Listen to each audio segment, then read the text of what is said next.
pagi pemirsa, Anda kembali menyaksikan Pet News di TX TV yang hadir setiap minggu pagi pukul 8 waktu Indonesia bagian Barat. Bersama saya Jessica siap menemani Anda selama 5 menit ke depan dengan berita-berita terkini, menarik, serta informasi penting lainnya. Pemirsa, hari ini saya akan membahas mengenai materi kelompok 2 yang membahas mengenai perkembangan jurnalistik baik di dunia maupun di Indonesia. Regulasi undang-undang pers serta kode etik jurnalistik yang saya bahas bersama kelompok saya minggu lalu. Baik pemirsa, yang pertama kita membahas mengenai pengertian dan perkembangan jurnalisme. Pemirsa, pertama kita mulai dari definisi jurnalisme. Jurnalisme adalah kegiatan meliput, mengolah dan menyebarkan informasi secara akurat kepada publik. Jadi tidak sekedar menulis berita, tetapi juga membutuhkan kemampuan mencari sumber yang relevan dan memverifikasi kebenaran informasi.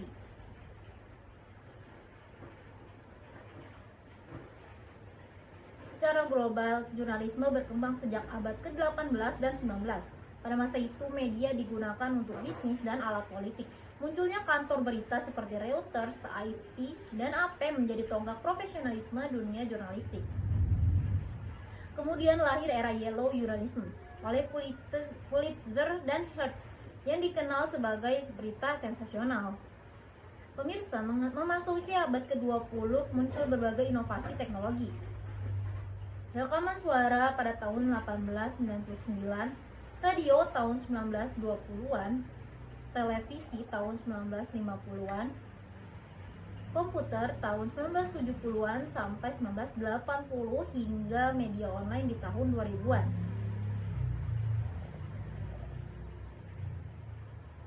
Pemirsa, di Indonesia awal mula pers ditandai dengan terbitnya Batavia ke Novelis pada tahun 1944. Lalu muncul Biang Lela Bromatani dan kemudian media Prijaji yang didirikan oleh Tirto Adi Soedjarjo, pelopor pers modern Indonesia. Selanjutnya jurnalisme di era digital dan media sosial. Pemirsa, perkembangan teknologi membawa perubahan besar. Sekarang jurnalisme tidak lagi satu arah, tetapi dua arah dan partisipatif. Publik bisa berperan sebagai produsen sekaligus konsumen informasi melalui blog, media sosial, dan citizen journalism. Namun, di sisi lain muncul tantangan baru seperti hoax, polarisasi opini, dan clickbait. Maka jurnalisme masa kini perlu menjaga akurasi, etika, dan kolaborasi publik agar tetap relevan di era digital. Selanjutnya ada sejarah jurnalisme di dunia. Jurnalisme modern dimulai dari media cetak abad ke-17 dan 18 di Eropa, seperti surat kabar dan majalah. Kemudian hadir radio di awal abad ke-20-an yang memungkinkan berita disiarkan secara langsung. Selanjutnya televisi membawa dimensi visual dan emosional yang lebih kuat. Kini dunia jurnalisme telah masuk ke era digital AI, VR, dan AR, di mana informasi dapat disajikan secara interaktif dan personal.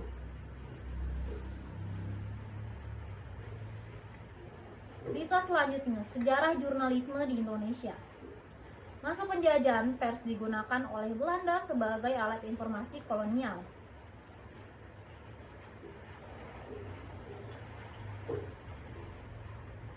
Awal abad 20 muncul pers Bumiputra sebagai medan Prijaji yang menyuarakan semangat kebangsaan.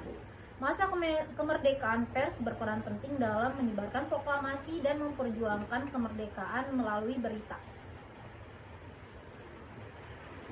Selanjutnya ada masa Orde Baru. Pers dikontrol ketat oleh pemerintah melalui SIUPP, media seperti Tempo dan Detik pernah dibredel. Dan saat ini era reformasi, lahirnya UU nomor 40 tahun 1999 menjamin kebebasan pers. Setelah itu media daring berkembang pesat seperti kompas.com dan detik.com. Namun pemirsa, kebebasan ini juga memunculkan tantangan baru seperti hoax, krisis etika, dan konsentrasi kepemilikan media. Selanjutnya kita bahas mengenai masalah regulasi undang-undang pers di Indonesia. Undang-Undang Nomor 40 Tahun 1999 menegaskan bahwa pers adalah lembaga sosial dan wahana komunikasi massa yang bebas dan bertanggung jawab.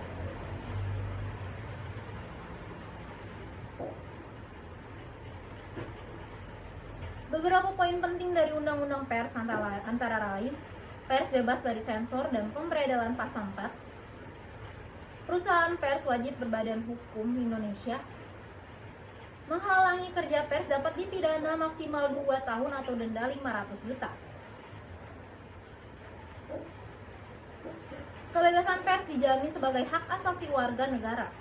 Selain itu ada hak dan kewajiban pers, yakni hak mencari dan hak menyampaikan informasi tanpa tekanan. Kewajiban menghormati norma kesopanan dan asas praduga tak bersalah. Serta tanggung jawab menjaga keakuratan dan keseimbangan berita.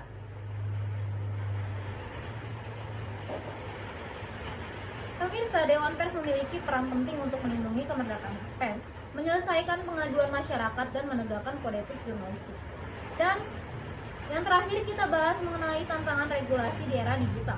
Dengan lebih dari 160 juta pengguna media sosial Indonesia, penyebaran informasi kini sangat cepat.